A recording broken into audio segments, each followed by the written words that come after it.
इस 10 सेकंड के वीडियो ने नेतन्याहू को बेचैन कर दिया है। इजराइल की राजधानी तेल अवीव से करीब 10 किलोमीटर दूर ये आग लगी है, क्योंकि हिजबुल्लाह ने फायर किए हैं 340 रॉकेट।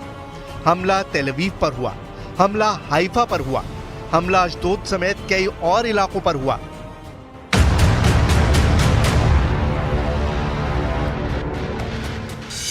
पांच लोग इस हमले में घायल हुए हैं, लेकिन इससे भी बड़ी खबर तेहरान से आई है, क्योंकि ईरान सिर्फ इस बात से खुश नहीं कि बेंयामिन नेतन्याहू और उनके पूर्व रक्षा मंत्री योआव गैलेंट गिरफ्तार हों।